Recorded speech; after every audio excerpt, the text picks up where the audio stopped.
할렐루야. 아멘. 예, 오늘도 말씀을 깨닫는 지혜와 응답받는 기도의 은총이 우리에게 넘치게 될 줄을 믿습니다. 아멘. 여러분, 오늘부터 느헤미야를 보게 되는데요. 우리가 에스라에서 느헤미야로 넘어옵니다. 원래 이 에스라와 느헤미야는 서로 같은 성경으로 봅니다. 그리고 또 이 느헤미야의 이 핵심의 주제는 뭐냐면은 성벽 재건입니다. 여러분, 성벽을 재건하는 일이 쉬울까요? 어려울까요? 어려워요. 그렇기 때문에 우리는 이 에스라를 보면서 이 성벽을 재건하는 일에 앞장섰던 느헤미야, 그리고 이스라엘 백성들이 얼마나 처절한지 우리는 그 모습을 좀 우리의 마음에 담아가면서 이 말씀을 통해서 하나님께서 이루시는 회복의 역사를 또 경험하기를 소망합니다.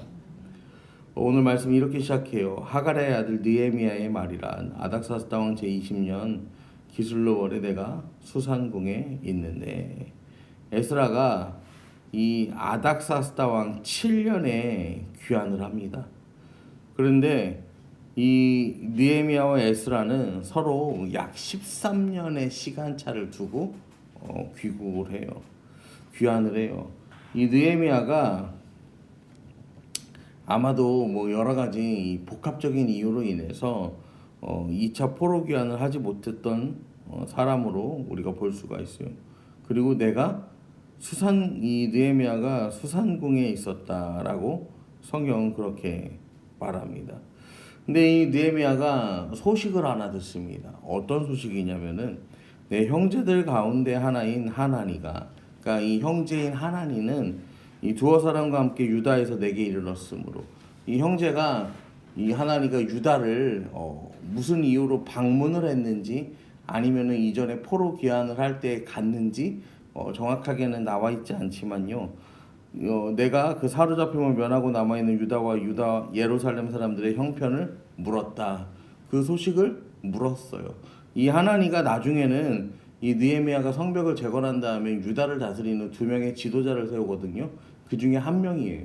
그러니까 이 나중에도 말씀을 드리겠지만, 느헤미야가 자기 동생이라서 유다의 이 예루살렘 유다 지역의 통치를 맡은 자로 세우는 게 아니라 이 뭐예요? 이 수천 킬로가 되는 거리를요 왔다 갔다 하면서 그 고향의 소식을 여기에 바벨론에 전하고, 또 바벨론의 일을 여기에 전하고, 이 성벽을 재건하고 이 나라를 바로 세우고 이스라엘 민족의 회복을 이루는데 굉장히 열심이었던 사람이다라는 것을 우리가 알 수가 있어요. 그래서 이 느헤미야에게 계속해서 소식을 전해줍니다. 근데 느헤미야가 그 소식을 듣는데 3절에 그들이 내게 이르되 사로잡힘을 면하고 남아있는 자들이 그 지방 거기에서 큰 환난당하고 능욕을 받으며 예루살렘 성은 허물어지고 성문들은 불탔다 하는지라. 이제 얘기를 듣는 거예요. 지금 성전도 문제지, 그 다음에 이 예루살렘의 모습도 문제지, 에스라의 개혁도 문제지. 이 느헤미야가 자기가 무엇을 해야 하는지에 대한 어떤 이 사명을 제대로 깨닫지 못했을 때예요.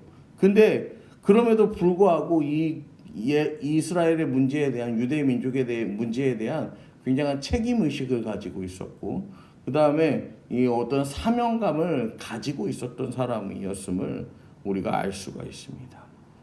그때 느헤미야가 4절에 내가 이 말을 듣고 앉아 울고 수일 동안 슬퍼하며 하늘의 하나님 앞에 금식하여 기도하고, 하늘의 하나님 앞에 이제 금식하며 기도하는 거예요. 하나님의 도성은 무너졌죠. 예루살렘이 무너졌죠. 성전도 무너졌죠. 성벽도 무너졌죠. 가슴이 굉장히 아픈 거야. 그 다음에 우리가 잘 아는 것처럼 느헤미야가 이 이스라엘이 망하고 한 150년 뒤에 태어난 사람이죠. 그러면 느헤미야와 이제 이 에스라가 그런 사람이에요. 그러니까 에스라와 동시대를 살았던 이 느헤미야도 대충 나이가 뭐 비슷하겠죠. 근데 느헤미야는 그러니까 따지고 보면 혈통만 뭐예요? 혈통만 유대인인 거예요. 혈통만 유대인이지, 이 사람은 페르시아에서 태어났고 페르시아 문화에 익숙한 사람이요. 그런 상황에서도 이 느헤미야는요, 이 믿음을 지킨 가정에서 태어났어요. 왜냐면 느헤미야 이름의 뜻이 뭐냐면요, 하나님은 나의 위로라는 뜻이에요. 그러니까 이 건너와서 보면은 가만 보면 그 부모도 어떻겠어요? 부모도 1세대가 아니야. 부모도 2세대, 어쩌면 3세대일지도 몰라요. 근데 부모도 2세대, 3세대 되는데 하나님은 나의 위로라고 자식의 이름을 지을 정도면요. 얼마나 그 가정에서요. 이 이스라엘 민족의 신앙은요. 가정에서 가정으로 흘러가거든요. 그러니까 이 가정에서 얼마나 신앙 교육을 열심히 했는지 그 상황에서 믿음을 지켰고 이 느헤미야가 얼마나 하나님을 향한 이 사모함과 성전을 향한 마음이 컸었는지를 우리가 이제 엿볼 수 있는 거죠. 그래서 이 느헤미야가 하나님께 이렇게 기도합니다. 하늘의 하나님, 여호와 크고 두려우신 하나님이여, 주를 사랑하고 주의 계명을 지키는 자에게 언약을 지키시며 긍휼을 베푸시는 주여 간구하나이다. 여러분, 굉장히 은혜가 있는 기도예요. 하늘의 하나님, 여호와 크고 두려우신 하나님. 느헤미야는요 하나님을 경외했어요. 그리고 하늘의 하나님이라고 고백해요.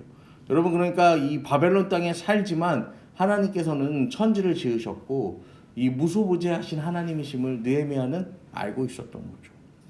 그 다음에 주를 사랑하고 주의 계명을 지키는 자에게 언약을 지키시며, 여러분 언약이 뭔지 모르면요 언약을 지키시는 하나님이라고 우리가 기도할 수 있을까요? 없어요. 그 느헤미야는 바벨론 땅에서 살았지만 여기서 태어났지만 이 에스라처럼요 하나님의 언약의 말씀, 이들에게 주어진 언약의 말씀이라고 해봐야 뭐밖에 없어요? 모세오경밖에 없잖아. 그다음에 뭐 굳이 기록이 조금 남아있다면 시가서가 좀 남아있겠죠. 잠언, 전도서, 아가서, 시편 이런 거. 그러니까 이 언약의 말씀을 아는 사람이었던 거예요. 언약의 말씀을 아는 자가 긍휼을 베푸시는 주여 간구하나이다. 하나님의 속성도 아는 거예요. 하나님은 긍휼을 베푸시는 하나님. 이 하나님을 알고 그 약속의 말씀을 붙잡고 느헤미야는 기도합니다.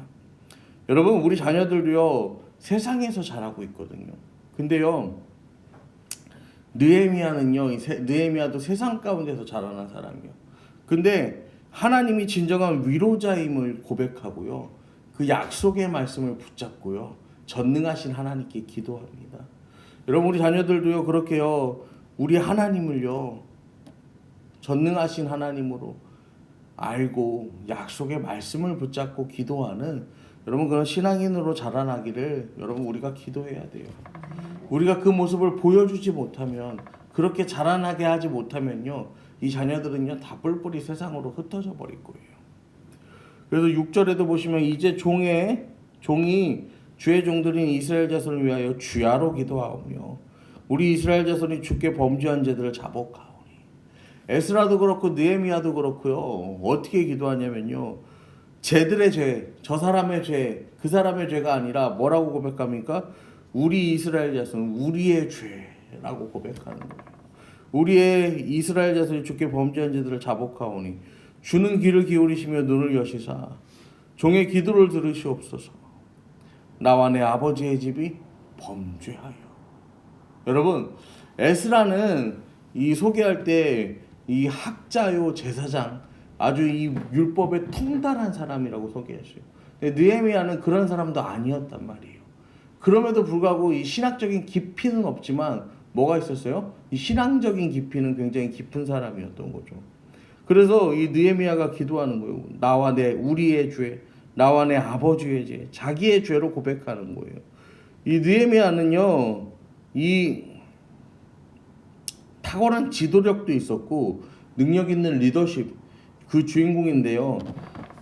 이 하나님의 말씀은요, 느헤미야가 그런 사람이 아니라, 정치력이 뛰어난 사람이 아니라 하나님을 향한 순수한 마음, 하나님의 도우심을 구하는 마음으로 가득 차 있는 그 믿음으로 살아가는 사람이었음을 성경을 통해서 우리에게 보여줍니다.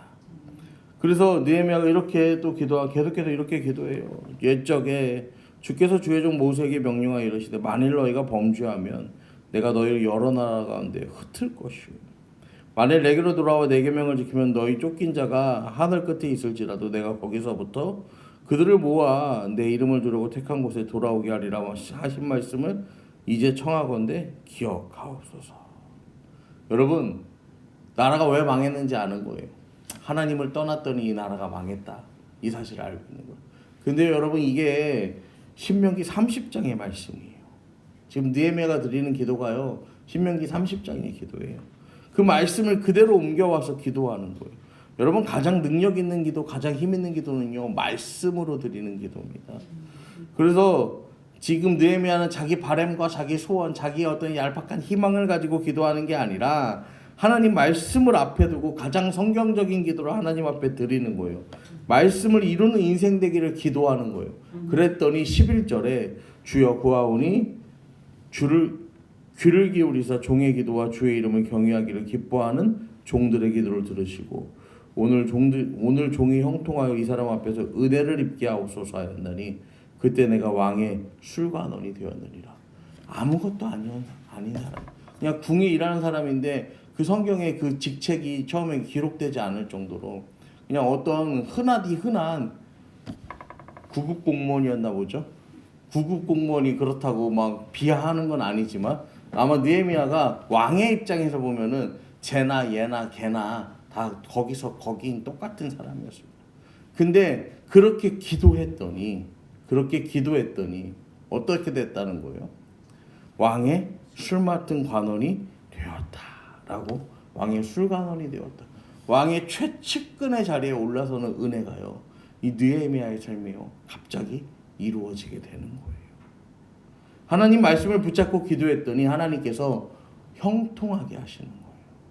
여러분 이 느헤미야 1장의 말씀만 가지고도요. 우리가요. 우리 자녀를 위해서 기도해야 될 제목이 넘치는 거예요. 여러분 하나님 말씀을 붙잡고 기도했더니 하나님 뜻대로 하나님의 그 선하신 그 하나님의 계획하심을 위해서 그것을 막 내가 여기서 엄청난 준비를 하면서 막 스펙을 쌓아서 올라간 게 아니요. 그냥 그 애끓는 심정으로 하나님 앞에 기도했어. 그랬더니요 하나님께서요 그 길을 뭐 하셨다는 거예요? 열어주셨다라는 거예요. 그 길을 하나님께서 시온의 대로가 되게 하시는 거예요. 여러분 오늘도 우리 함께 기도하실 때 우리 말씀 붙들고 기도하는 시간 되기 소망합니다. 그리고 우리가 말씀대로 살아가기를 여러분 결단합시다.